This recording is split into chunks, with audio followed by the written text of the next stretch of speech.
Au large de la Nouvelle-Écosse, enveloppée de brume et de légendes, se trouve l'île de Sable. C'est un lieu de mystère et de naufrage. Certains l'appellent le cimetière de l'Atlantique. D'autres la murmurent comme un fantôme, apparaissant et disparaissant au gré des marées. Est-elle réelle ou juste un cauchemar de marin? Pendant des siècles, l'île de Sable a captivé l'imagination. Ce morceau de sable en forme de croissant de lune renferme les secrets d'innombrables voyages. Des murmures d'un passé perdu en mer. Les premiers murmures de l'île de Sable sont perdus en mer. Portés par les vents chargés de sel, nous ne saurons peut-être jamais qui a vraiment découvert cette île énigmatique. Cependant, les premiers témoignages écrits remontent au XVIe siècle. Les explorateurs européens ont commencé à cartographier les eaux dangereuses de l'Atlantique Nord. Ils ont documenté une masse terrestre étrange et insaisissable. Cette masse terrestre apparaissait de manière irrégulière sur les cartes, son emplacement semblait changer. Pourrait-il s'agir de la légendaire île de Sable? L'explorateur portugais João Alvarez Fagundes a peut-être été le premier à signaler l'île. Ses écrits mentionnent une masse terrestre qu'il a appelée Santa Cruz, faisant probablement référence à l'île de Sable. Cependant, d'autres explorateurs, comme les frères Corte Real, ont également revendiqué sa découverte. La nature insaisissable de l'île rendait difficile la confirmation de ses premières observations.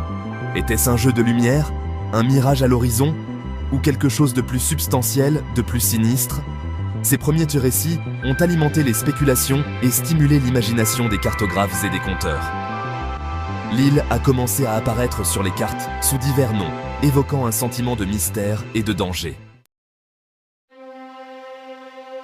Le mystère de l'île de Sable s'est épaissi à chaque voyage. Les explorateurs étaient attirés par son énigme, cherchant à percer ses secrets. L'un de ces explorateurs était le navigateur français Marc Lescarbot.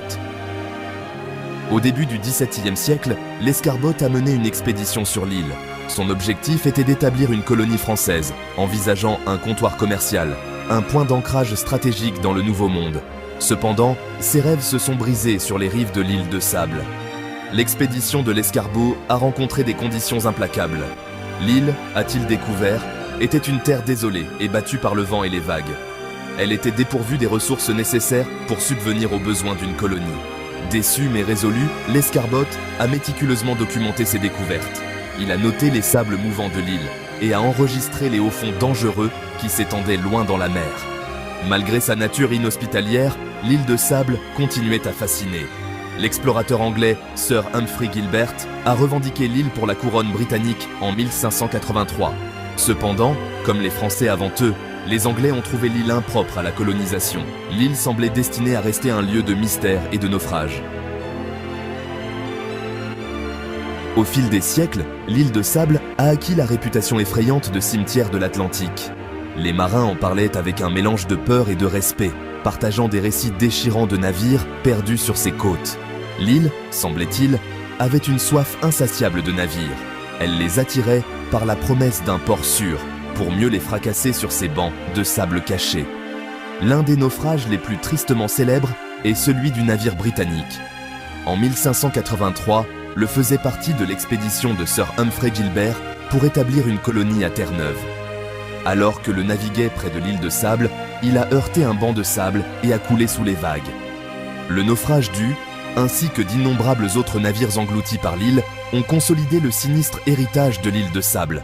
C'était un rappel brutal de la puissance de la mer et de la nature impitoyable du cimetière de l'Atlantique. Les histoires de ces naufrages se sont répandues au loin, transmises de génération en génération de marins. Certains murmuraient que l'île était maudite, d'autres prétendaient qu'elle abritait des êtres surnaturels qui attiraient les navires vers leur perte. Quelle que soit l'explication, l'île de Sable avait acquis sa réputation redoutable. Elle est restée un lieu de danger, de mystère et où les navires allaient mal mourir. Les eaux périlleuses qui entourent l'île de Sable sont devenues un cimetière de navires. Chaque épave ajoutait une nouvelle couche à la légende sinistre de l'île. Un incident particulièrement tragique s'est produit en 1801, lorsque le navire américain a connu son triste sort. Le transportait une précieuse cargaison de soies et d'épices, naviguant de Boston vers l'Inde. Cependant, le capitaine du navire, aveuglé par le brouillard et dévié de sa route par des courants traîtres, a dirigé le navire directement sur les côtes de l'île de Sable. Le a été mis en pièces par les vagues impitoyables, l'épave éparpillée sur les plages de sable de l'île. Les quelques survivants qui ont réussi à s'échapper du navire en perdition se sont retrouvés bloqués sur une île désolée. Ils étaient entourés par les débris de leur navire et les os d'innombrables autres navires. La perte due a envoyé des ondes de choc à travers la communauté maritime. Elle a servi de rappel brutal du danger omniprésent que représentait le cimetière de l'Atlantique. Au fur et à mesure que le 19e siècle progressait, le nombre de naufrages autour de l'île de Sable a continué d'augmenter. L'île semblait posséder une force d'attraction presque magnétique, attirant les navires vers leur doom. Certains chuchotaient que l'île elle-même bougeait. D'autres prétendèrent que les bancs de sable se déplaçaient au gré des marées, créant un labyrinthe en constante évolution pour les navires peu méfiants. Quelle que soit la raison, l'île de Sable est restée un piège mortel, une menace constante pour ceux qui osaient naviguer sur l'Atlantique Nord. Si les légendes et le folklore ajoutent à l'attrait de l'île de Sable, la science offre une perspective plus concrète sur cet endroit énigmatique. Les géologues pensent que l'île est relativement jeune en termes géologiques, formée au cours des 10 000 dernières années. Elle est le produit de l'activité glaciaire et du mouvement constant des courants océaniques. Ces courants déposent de grandes quantités de sable, créant la forme distinctive en croissant de l'île et son paysage en constante évolution. L'île est également un refuge pour la faune. Les célèbres chevaux de l'île de Sable, bien que non surnaturels, sont une race unique et résistante. Ils se sont adaptés aux conditions difficiles de l'île et ont prospéré en l'absence de prédateurs naturels. L'île est également une zone de reproduction essentielle pour les phoques et une variété d'oiseaux marins.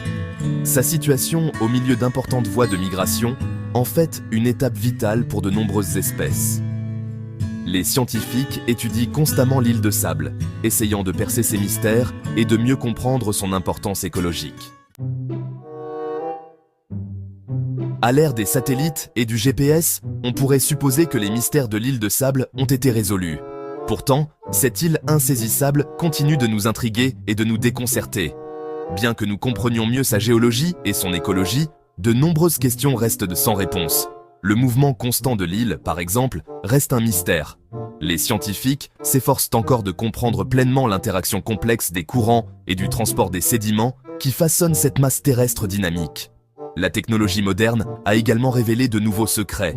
Des relevés sonars ont détecté les épaves de centaines de navires enfouis sous le sable qui entoure l'île. Chaque épave raconte une histoire de tragédie maritime et de labeur humain. Malgré nos technologies de pointe, l'île de Sable conserve ses secrets.